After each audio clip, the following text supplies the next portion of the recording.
Hi everyone, welcome back. Oh yeah, yeah. Welcome back. Anyways, I dropped my mic not so long ago, so apologies for that. Anywho, let me cover up my double chin. Welcome back to this YouTube channel. Today's video is gonna be some of my favorite type of videos to do, where I kind of just like talk. Yeah, that will be today's video. It is kind of late right now. But I thought it would be fun to do a video on my journey as a photographer at 24 years old. Would like to think 24 years young. 24, I guess it is pretty young, but quick side note, last night I actually was on TikTok. I was going through TikTok, and I like saw like this like nostalgic like post, and it was like people like romanticizing like being a teen in 2016, and I was a freshman in 2016 in high school, and I'm just like, that's insane. Like, I'm sorry, I don't even have kids, like, let alone a relationship. So I just thought that was really funny, and I should share that. But anywho, being a teen in 2016, the clowns. You guys remember the clowns? Oh my gosh, something else. But anywho, today, there's no really way for me to transition from clowns to the topic of this YouTube video. But I thought it would be cool to kind of do this YouTube video as more of like a podcast. So if you're at work, or really if you're like doing chores, hopefully you're cleaning up, you have something to listen to. So these are my favorite type of videos because I kind of just get to talk.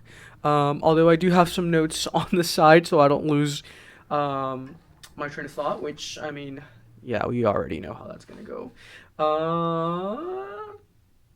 Let's get started. I'll roll my intro, I guess.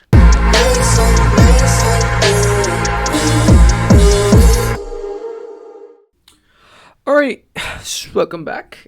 So first off, apologies because I didn't really adjust my background. You can still see the frames, but it's okay. Anywho, today's video is, as I mentioned, is going to be on my journey as a photographer at 24 years young. Anywho, so I'll share a little bit of background, my background story on how I got into photography.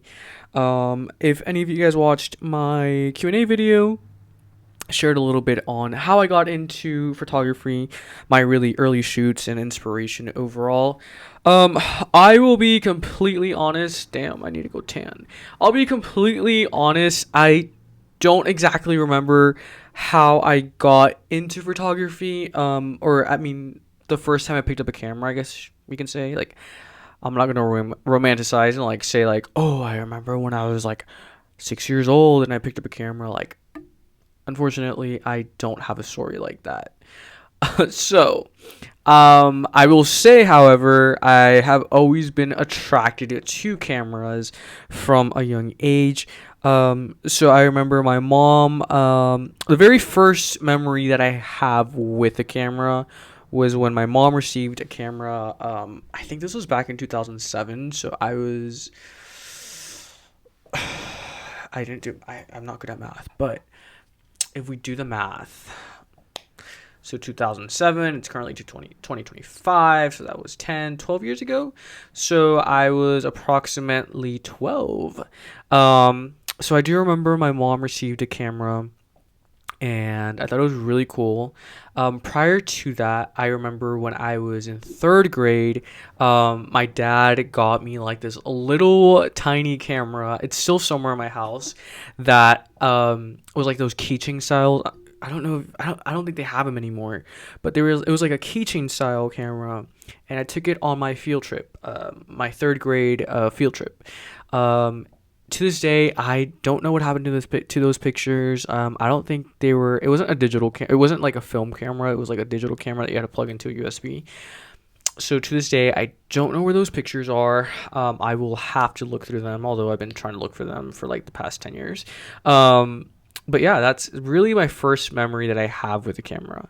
I didn't really start taking photography seriously, or maybe not seriously might not be the right word, but I didn't really start paying attention to photography um, until about high school. So yeah, at family parties, like eighth grade, freshman year, like I would take some pictures here and there. Nothing professional. I honestly I thought I was like the coolest person because like I got a tripod at Ross. Shout out Ross. Um, for like $10, and like I thought that was like the coolest thing ever. I still remember it was like gray and like had like little black accents, and I like would stick like the old, not old, but like it wasn't even a DSLR. It was like a point and shoot camera. It was so funny. So, anyways, I would be at family parties, like, like literally walking around with like this giant like tripod and like taking pictures. But anyway, like I think back and I'm just like, damn, that like took some confidence. But those are like the very first early memories that I have with a camera. At least like like being cute and like quirky or whatever. Ew, quirky. Sorry, maybe not cute and quirky. Okay, like being like what's the word? Like being like innocent. Okay, that's a better use of a word. Being like innocent, like that. Those are like the very first memories that I have with a camera. Um, and then high school came around, and in my junior year was like when I really was like, okay, like I'm kind of liking this. So I would shoot sports. Yeah, so pretty much any sport. Football was always really cool to shoot. Just I think because of the atmosphere. Looking back, I never really got like good football pictures because stadium lighting is like terrible. And at the time, I was like shooting with a T5, which a T5. So I started shooting with a T5, and then I switched over to a 60D, which honestly don't have the best ISO, and it was also like stadium lighting, so it's like really really bad. So my shots were never that great. Obviously like didn't have any like good lenses. I think like the best lens I had was like an 85. I also had like a 50 millimeter, like nifty 50, which I got on my own, but I mean it's like $150, and but I enjoyed it. I think that so I did that my junior senior year, and that really gave me the confidence to be able to like shoot more comfortably around people. Um, so that I still think that was a large part of what has brought me here today in terms of the foundation for actually turning all of this into like a business. Um, of course, the technical side of it, so like exploring like different like settings and like really going from like automatic or like program mode to like manual mode and like understanding like different editing techniques that definitely took place throughout high school. And then college came around. College was a whole different environment. So kind of backtracking again, if you watch my Q&A video, I talked a little bit on this, but college was actually um, during the pandemic. But I going into college, I didn't really know what I wanted to study or pursue or major in, I should say. So it was really weird, and honestly I think the pandemic was very eye-opening into the sense of I should probably get my life together for lack of better terms. But I think with the whole pandemic I was able to have some time to kind of reflect. Obviously we were all inside, so I was able to kind of put my thoughts together and really understand what I wanted to do. So at that time, I thought I wanted to become a clinical psychologist. To this day, if anybody, whenever somebody asks, like, what if you weren't doing photography, I always say, I would have probably if I can speak, probably won't help my case, but I was going to say I would probably, would have, gone into clinical psychology. So my major was psychology. I did go to college, believe it or not. My diploma is actually sitting right above my desk. So I did graduate in psychology with a degree in psychology and psychological sciences. And a large portion of my classes were in the clinical sense. Um, so I always have a love for psychology, and there's some videos that I do that are psychology related, such as like psychology of pricing or psychology of customer service, or work life balance, just because it is something that I am still very passionate about. I always tell myself, like, if I'm 40 and the psychology bug is still in me, like, I will gladly go back to school and get my master's. Not necessarily to doctorate, because that's a whole different thing, but yeah, I think if I wasn't doing photography, I would have definitely would have gone into the psychology field. My dream job, if you would have asked sophomore me what my dream job would have been, I would have probably told you it was like clinical psychologist, child and adolescent clinical psychologist. And as a matter of fact, my junior year, I was actually um, a large, like I said, large portion of my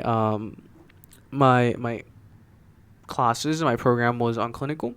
Um, so a large portion of like my final project was research on adolescents. So that is always cool to share, because nobody kind of like, whenever somebody sees my diploma, they automatically assume like it's for photography, and it's like, no, it's actually for psychology.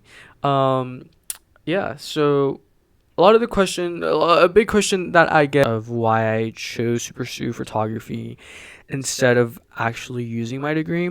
And although I do like, I don't use my degree directly, I should say, I do use my degree in, my psychology degree, and like understanding people and understanding pricing and understanding really, so the kind of how to grab somebody's attention. I guess that's more marketing, but so I did have a marketing minor, I will say that. So there was certain aspects that corresponded. Psychology and marketing, of course, go hand in hand. So, looking back, having that minor was a blessing in disguise. But I had that minor because I knew that at the end of the day, like, just in case I did want to pursue photography seriously, like, I had something to back that up.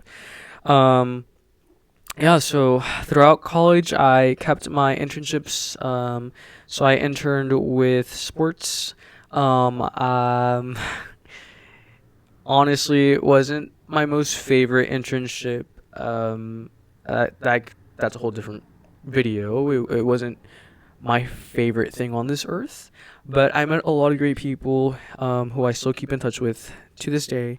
So I was able to network. I think, yeah, you get some hands-on training on internships during internships, but I think a large portion of that has to do with networking. So, if you have your internship, or if you have an opportunity to get an internship, I always recommend that. So if you have a chance to get an internship, I always recommend you do, because you never know what type of networking might come out of it.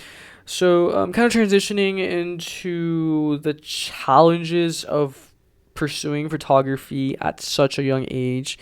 Of course, the pandemic did put a big strain on events, especially large events. Photography, at the end of the day, many see it as a luxury.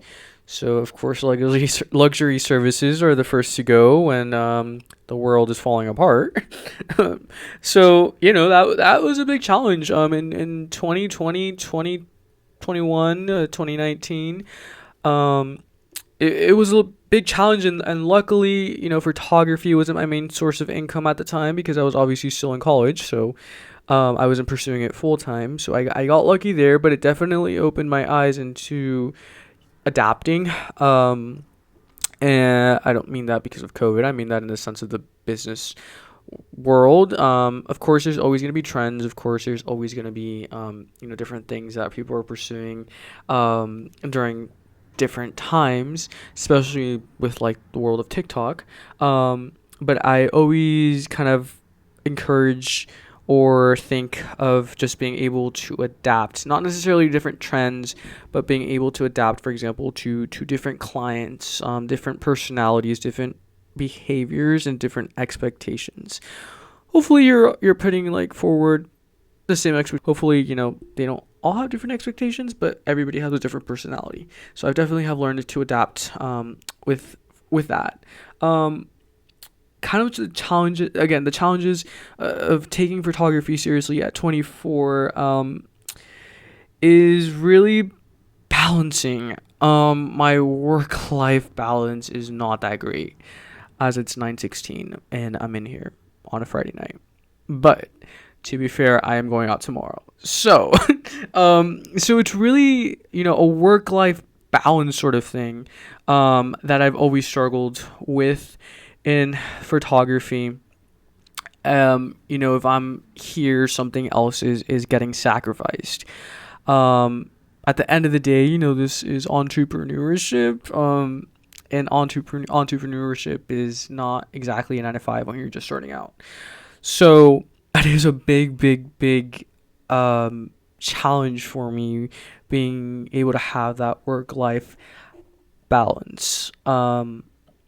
Is it better some months that I'm able to balance things out, of course, but other months I will be 100% honest, it's hard. Unfortunately, I bring work home.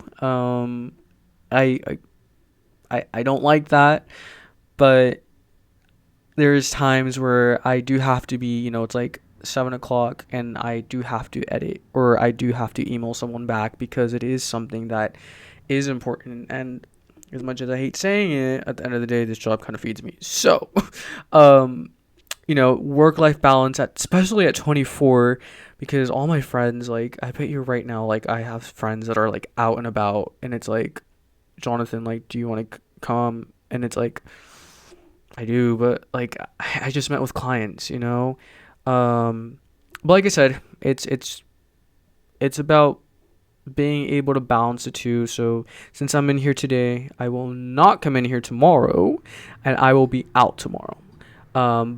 Sunday, same thing with Sundays. So Sunday is the day before Labor Day, so we all know it gets kind of lit before Labor Day. So I will be in here in the morning, and then I will not be in here in the afternoon. So again, it's just work-life balance. I do have to plan that ahead, of course. Doesn't mean it's not the end of the world. It's not like I don't get a vacation. It just means that there are certain times where I have to go past 5, or I have to go past 6, or I do have to come in earlier. Just little things like that. But again, it just goes back to being able to adapt to certain things. Should you be editing at 2 a.m.? No.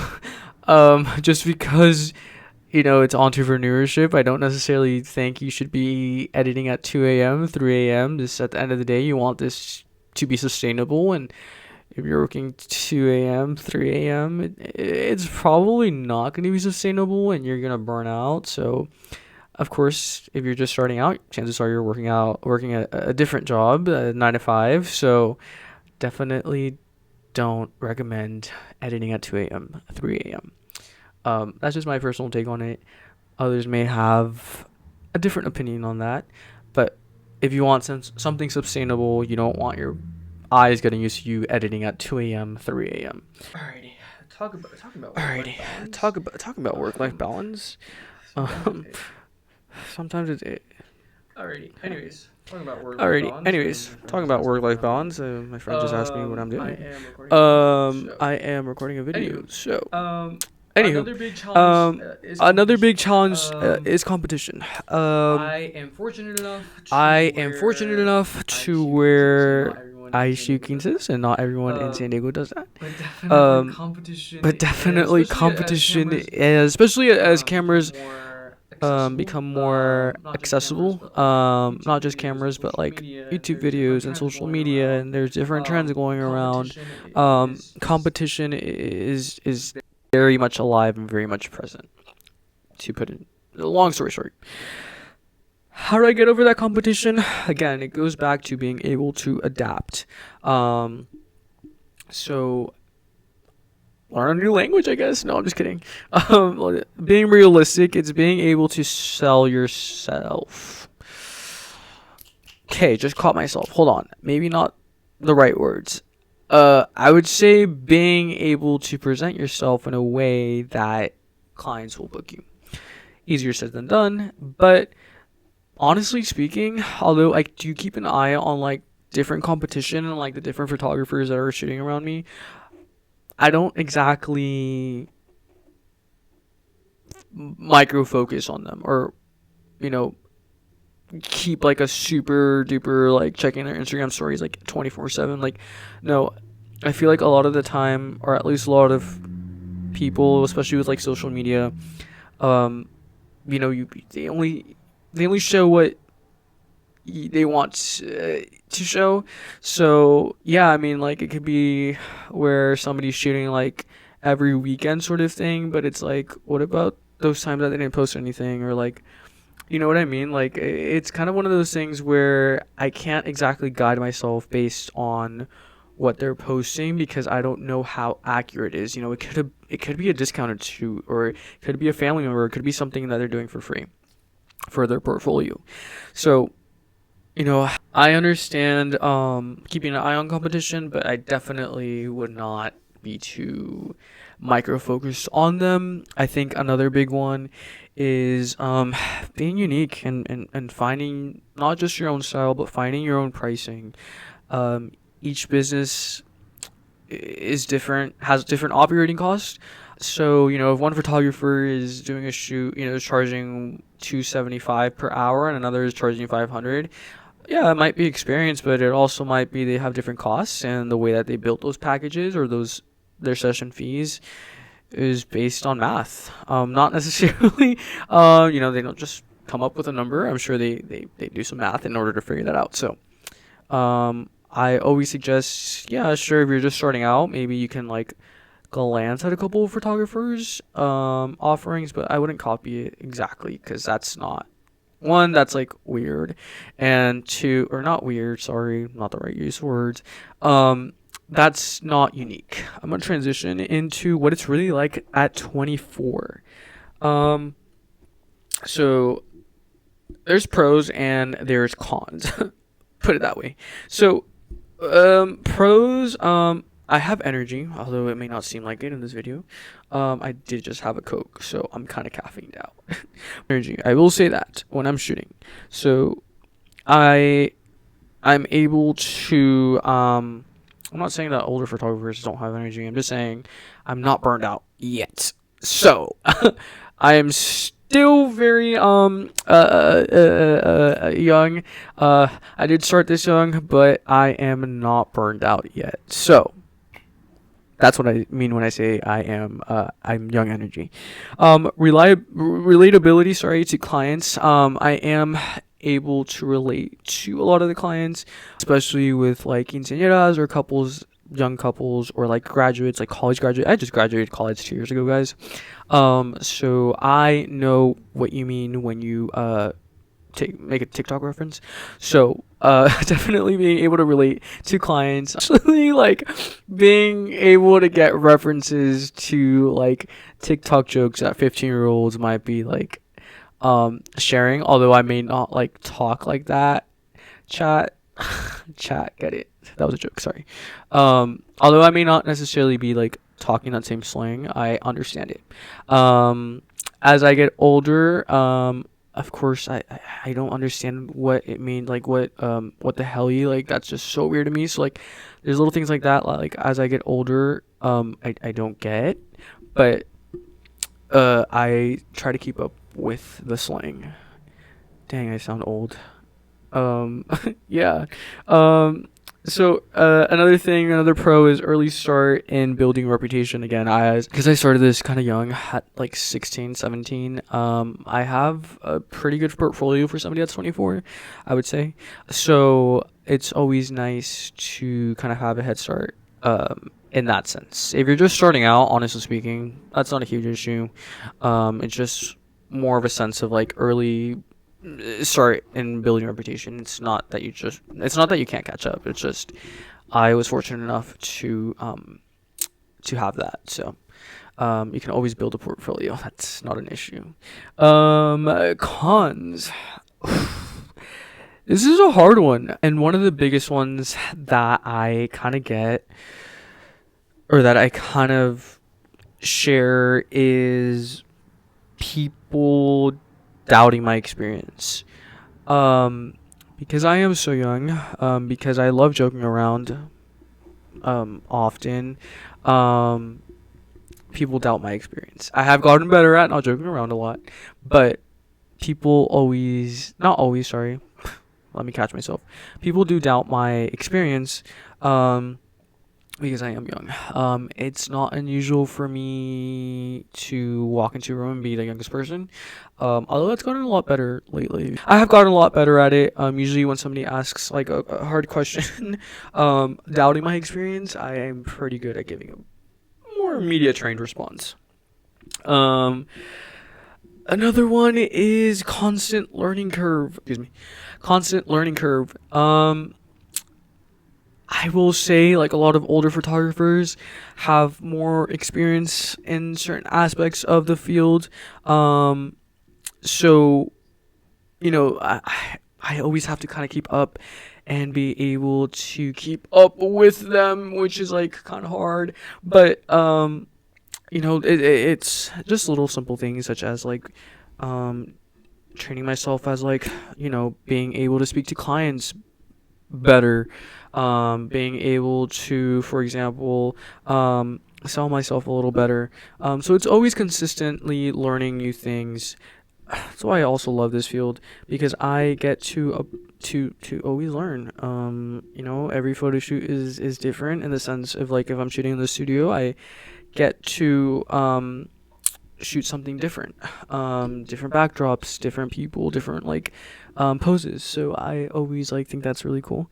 But yeah, definitely a learning curve. For example, I just started a course that was on like negotiating.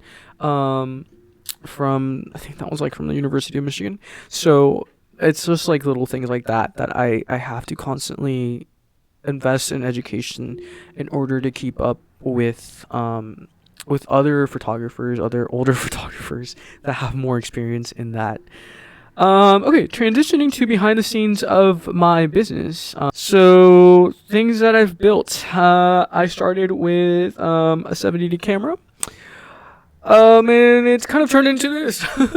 For lack of better terms, for those of you that are listening to the audio, I am referring to a backdrop. But it's kind of turned into all of this. Now, if you're just starting out, it was not overnight. It wasn't like I went to sleep with a 70D and then I woke up the next day with like a R6 or something. No, it was work, to say the least. But yeah, like this, like I was actually sitting today eating and a video came up on my phone, Snapchat memories, of me moving into my first office about 3 years ago. Um, and I honestly, like, I was on cloud nine that day, I remember. And it was like a video of me, like, just showing everything, and like, I painted the walls, and like, it was really cool. It was really, like, there's like little memories that, like, I, like, see on my phone, and I'm like, dang, like, if only he knew where he would be, like, 3 years from now, like, oh. But yeah, there's like little things that it's always so funny, like, cause like yeah, like there's photo booths now that I've added, and like I've added video, and like I've added like studio photography, and like for example I've added like LED bracelets and stuff like that, which is like really cool. But I always think it's like the little stuff that like always gets me. By little stuff I mean like whenever like I purchase like a new flash, or like when I purchase like I just got a new wax warmer, and it's just like being able to just get like little stuff like that for like my studio, like I always think is like really cool. So it's just like the little things that like still get me. Honestly, like when somebody like tips me like $10, like that makes my day. Like that's just like it's just really like cool to see where what all of this has turned into. This didn't happen overnight, I will say that. But yeah, working with the team as well. So I'm fortunate enough to have my sister on the team, so that's really like easy to. She's really like really fun to work with her. There is other team members, but working with family it can be hard. But working with my sister is always really cool and really nice. So shout out to her if she's watching this video. um, how I balance creativity with running a business. The photography business is like 20% actually taking pictures and 80% actual business. So that's kind of what I mean with being able to adapt and like invest in education, business education, or like photo related education. So just being able to keep up with older photographers that have more experience.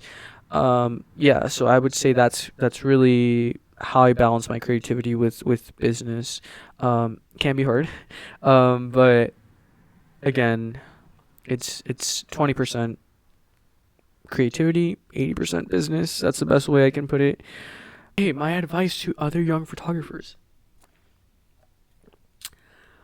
Um, this is okay. So if you're just starting out, I'm like trying to put myself in the position of like just starting out, which was not that long ago, which was like 6-7 years ago.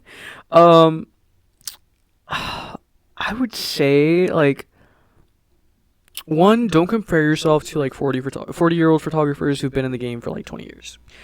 I don't think that's like, again, that kind of goes to my competition thing. Like you can be doing this for like 20 years and you can still suck. Like just being real, just being honest. Like sorry, God forbid I say the truth. But I'm just kidding. That was a joke. No, like being honest. Like if you're just starting out, like I don't know, like don't find your own journey and like find your own style and be unique in the sense of like you don't have to compare. Like if Bob is like 50 years old and is like I don't know taking like pictures like has been doing it for 30 years like and you're 20 and you're just starting out like you don't gotta compare yourself to Bob. Like Bob has been in the game for 30 years. He found his own like unique style. Like you should do the same sort of thing. If you're just starting out, like again, I would say like use your age as a strength. That is like my if there's one thing you can take away from this video is use your age as a strength. Connect with Gen Z clients and experiment with new trends. Again, just finding your own style and like being able to say like there is no one in my area that shoots like me. So experiment with new trends. Make your own trends. It may look ugly to some, but it may look like a masterpiece to others. Photography is an art, so everybody has a different expression of art, or of what they like. So yeah, connect with fellow Gen Zers. Gen Zers are gonna probably be your best clients because they are here for a long time. So that is my best advice. Another one is again, learning the business side of things, not just the photography. Learning the business side of things, not just as photography. It's 20%, 80%. I think that is really what kills a lot of photographers, not learning the business side of things. So I would say like just learning the photography. Not just learning the photography. Sorry, my iPad's about to die, guys. So I gotta put the battery saver off. But yeah, that again. Learn the business, not just photography. I'm not saying you have to go to school for business. I'm just saying go on YouTube and search. Oh, I mean, this is YouTube. Sorry. Go to like courses and like, learn the photography business. Okay, that kind of wraps it up for this episode. I guess I could kind of close it with like where I see myself in the next 5 years. 5-10 years. That is such a good question, and I know it's written somewhere in my notes. But if I don't have my notes in front of me, obviously. So, if I had to think where I would be in 5 to 10 years, probably married with kids. In 10 years, obviously. No, I'm just kidding. Sorry, got kind of sidetracked. I still see JSoul Visuals very much alive, very much present. In 5-10 years, I would hope. No, but I think I see myself not in the role of a photographer, more in the role of a business owner. I have both roles right now, so I would say in 5-10 years, I would hopefully have a team that takes care of the creative side, and I can take care of the business side of things. Anywho, that will wrap up this episode. It's Friday, so I hope everybody, whenever you're watching this, honestly, if it's not Friday, like, go out, have an ice cream. Say Jonathan sent you to go get an ice cream. If you're lactose intolerant, like I am, go out and get some, like, a bag of baked hot Cheetos. Because that's what I've been craving for, like, the last week. But anywho, that wraps up this episode. I hope you guys can join me for my next video that will not be as long. But, yeah, thank you guys for watching.